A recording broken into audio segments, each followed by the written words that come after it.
Apple और Samsung का competition another level पर जाने वाला है क्योंकि बहुत ही जल्द S26 अल्ट्रा लॉन्च होने वाला है। हालांकि इस बार सैमसंग इसमें कुछ ऐसे चेंजेस करने वाला है जो आपको बिल्कुल ऐसे नाचने पर मजबूर कर देंगे, but at the same time कुछ ऐसी चीजें होने वाली है जिसके बाद में आपका रिएक्शन बिल्कुल ऐसा होने वाला है। तो स्टार्ट करते हैं सबसे पहली अपग्रेड से। तो सबसे पहली अपग्रेड रहेगी S26 अल्ट्रा के डिजाइन में। आईफोन 17 प्रो सीरीज के अंदर आपने नोटिस करा होगा कि कैसे एप्पल ने टाइटेनियम को हटाकर एल्यूमिनियम को वापस लेकर आए थे। अभी सेम चीज यहाँ पर सैमसंग भी करने वाला है, क्योंकि कोई चीज यहाँ पर एप्पल करे और सैमसंग उसको इंप्लीमेंट ना करे, ऐसा हो सकता है क्या? तो अभी रिपोर्ट्स के अकॉर्डिंग सैमसंग अपने S26 अल्ट्रा के अंदर अगेन यहाँ पर एल्यूमिनियम मटेरियल यूज करने वाला है, लेकिन इस बार कॉर्नर्स में भी यहाँ पर रिफाइनमेंट देखने को मिलेगी। क्योंकि आपने देखा होगा कि जो S24 अल्ट्रा था उसमें सैमसंग ने कॉर्नर्स को कुछ ज्यादा ही शार्प कर दिया था, लेकिन उसके बाद जो S25 अल्ट्रा आया था उसमें कॉर्नर्स को थोड़ा राउंड कर दिया था, और अभी S26 अल्ट्रा आएगा तो अभी जो कॉर्नर्स हैं उनको थोड़ा और राउंड कर दिया जाएगा ताकि फोन को होल्ड करते टाइम आपको कोई दिक्कत ना आए। खैर इन सबके अलावा एक्सपेक्टेड है कि जो S26 अल्ट्रा रहेगा ये पहले से लाइटर और स्लिमर रहने वाला है, क्योंकि इस बार इसकी जो थिकनेस है वो हमें सिर्फ 7.8 mm देखने को मिलेगी। और धीरे धीरे सैमसंग के फोन्स ना डिसअपॉइंटेड होते जा रहे हैं उन लोगों के लिए जिन्हें सब कुछ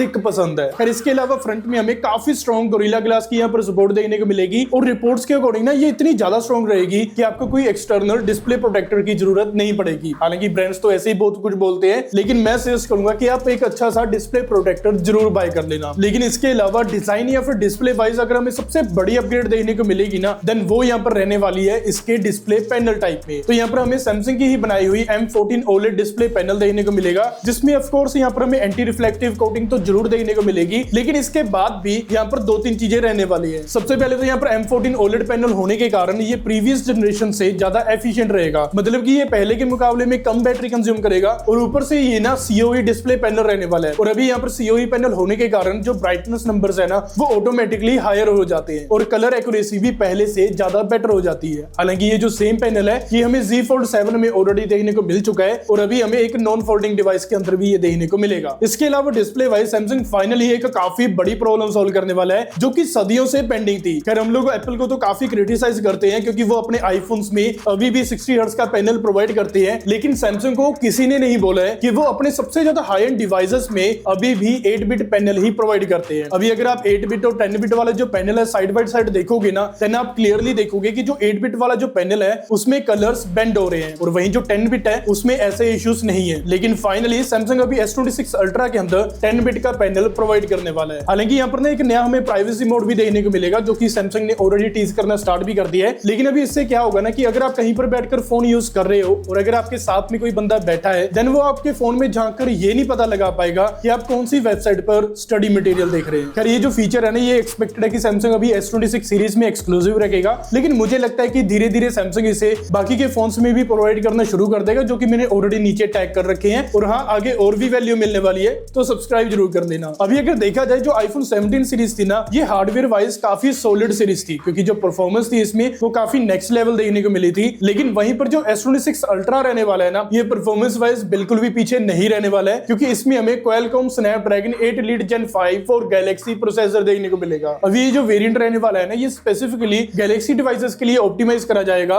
ताकि आपको ज्यादा से ज्यादा बेटर परफॉर्मेंस देखने को मिले। इसके अलावा इस बार हमें दो रैम वेरिएंट्स देखने को मिलेंगे, 12GB और 16GB। खैर पहले 16GB रैम आता था अल्ट्रा मॉडल्स में, लेकिन सैमसंग ने उसे डिस्कंटिन्यू कर दिया था। बट अभी AI टास्क को परफॉर्म करने के लिए ज्यादा रैम की जरूरत पड़ती है, तो इसीलिए 16GB रैम वेरिएंट वापस आ रहा है। हालांकि इस बार बिगर वेपर चेंबर कूलिंग सिस्टम देखने को मिलेगा, तो एक्सपेक्टेड है कि जो फोन है वो इतना ज्यादा हीट नहीं होगा। अभी यहाँ पर इसकी परफॉर्मेंस को लेकर आपने जितना सेलिब्रेट करना है ना वो आप कर सकते हैं, क्योंकि इसकी जो बैटरी है ना वो आपको काफी ज्यादा डिसअपॉइंट करने वाली है। अभी ऐसा इसलिए क्योंकि जो S26 अल्ट्रा होने वाला है ना, ये 2026 के अंदर भी 5000 mAh की बैटरी कैपेसिटी के साथ में आएगा। अभी काफी लोग बोलेंगे कि कैपेसिटी इतनी ज्यादा मैटर नहीं करती है, बल्कि ऑप्टिमाइजेशन ज्यादा मैटर करती है। वेल अभी आप ये चीज भी नहीं बोल सकते, क्योंकि जो कंपटीशन है ये ऑलरेडी बिगर बैटरीज के साथ में बेटर ऑप्टिमाइजेशन प्रोवाइड कर रहा है, जिसके कारण जो बैटरी बैकअप है वो हमें कम से कम पूरे दिन का देखने को मिल रहा है। लेकिन इन सब में एक पॉजिटिव न्यूज भी निकल कर आई है। वेल एक्सपेक्टेड है कि सैमसंग यहाँ पर जो फास्ट चार्जिंग है उसको इंक्रीज करने वाला है, तो यहाँ पर हमें 60 वोल्ट की फास्ट चार्जिंग सपोर्ट देखने को मिल सकती है। और इस बार हमें प्रॉपर G2 वायरलेस चार्जिंग की सपोर्ट देखने को मिलेगी, जैसे हमें पिक्सल पिक्सल 10 सीरीज में देखने को मिली थी। मतलब कि अभी जो मैगसेफ एक्सेसरीज है वो आपके S26 अल्ट्रा के साथ में वर्क कर पाएंगी और जो वायरलेस चार्जिंग है वो हमें 25 वोल्ट की देखने को मिलने वाली है। तो यहाँ तक देखा जाए जो S26 अल्ट्रा है ये हार्डवेयर वाइज इतने बड़े मेजर चेंजेस के साथ में नहीं आने वाला है। नो डाउट यहाँ पर जो परफॉर्मेंस है वो बेटर हो जाएगी, कूलिंग बेटर हो जाएगी, बट अगर बैटरी कैपेसिटी थोड़ी और बेटर हो जाती देन आई थिंक ज्यादा बेटर रहता। लेकिन फिर भी एक चीज के बारे में बात करें जो सैमसंग की हमेशा से ही सॉलिड चीज रही है, देन उसमें भी जो आपका रिएक्शन है ना वो यहाँ पर मिक्स ही देखने को मिलेगा। तो अभी बात करते हैं इसके कैमरास के बारे में। तो यहाँ पर स्पेक्स वाइज हमें यहाँ पर क्वाड रियर कैमरा सेटअप देखने को मिलने वाला है जिसमें 200 मेगापिक्सल का प्राइमरी कैमरा, 50 मेगापिक्सल का अल्ट्रा वाइड और अगेन 50 मेगापिक्सल का 5x periscope camera and 3x का टेलीफोटो कैमरा देखने को मिलेगा जो कि 12 मेगापिक्सल का रहने वाला है। अभी यहाँ पर कैमरा वाइज जो स्पेक्स हैं वो आपको ऑलमोस्ट सेम ही लगेंगे, लेकिन यहाँ पर इंटरनली थोड़े बहुत यहाँ पर चेंजेस करे जा रहे हैं। जैसे कि जो मेन कैमरा रहने वाला है ना उसका जो अपर्चर है वो यहाँ पर ज्यादा वाइडर हो जाएगा। मतलब कि पहले हमें f1.7 देखने को मिल रहा था लेकिन अभी ये 1.4 हो जाएगा। तो जितना नंबर ये कम होता जाएगा उतना ही ये वाइडर अपर्चर होता जाएगा। लेकिन इसको एक नया सेंसर समझने की गलती मत करना क्योंकि ये वही सेंसर है जो हमें S23 अल्ट्रा में देखने को मिला था। लेकिन यहाँ पर सैमसंग ने ना कुछ ही टाइम पहले एक नया 200 मेगापिक्सल का सेंसर रिवील करा था जो कि HPV सेंसर था। हालांकि यही सेम सेंसर ना वीवो ने भी यूज करा था एज अ टेलीफोटो कैमरा। तो आई थिंक अगर ये कॉम्पिटिटर्स को ये सेम कैमरा दे सकते हैं तो ये खुद क्यों नहीं यूज कर सकते हैं। खैर इसके अलावा जो 50 मेगापिक्सल का पेरिस्कोप कैमरा है ना उसका जो अपर्चर है वो इंक्रीज कर दिया गया है जो कि अभी f2.9 देखने को मिलेगा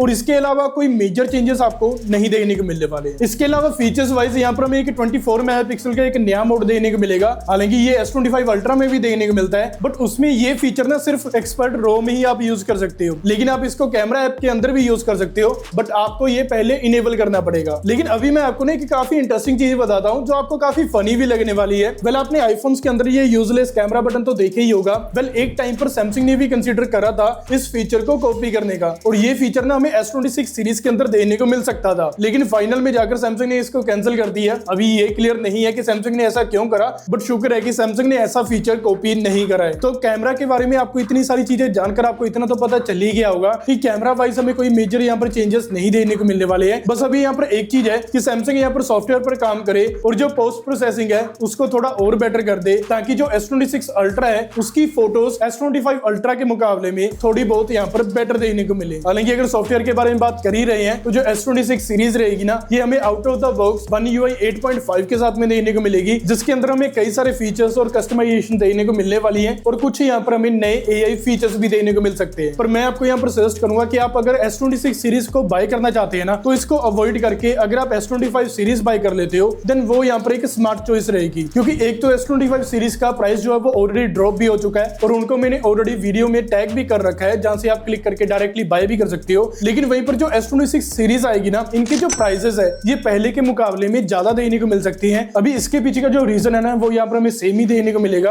कि जो मेमोरी प्राइसेस है ना वो यहाँ पर इंक्रीज होते जा रहे हैं। तो यहाँ पर एक्सपेक्टेड है कि जो S26 अल्ट्रा है उसकी कॉस्ट हमें 1,40,000 या फिर 45,000 रुपए के आसपास देखने को मिलेगी और इसका जो लॉन्च है ना वो हमें 25 फरवरी को देखने को मिल सकता है। हालांकि अगर आप S26 और S26 प्लस के बारे में जानना चाहते हो कि उसमें क्या कुछ नया आने वाला है देन उसके लिए ये वीडियो देख सकते हैं।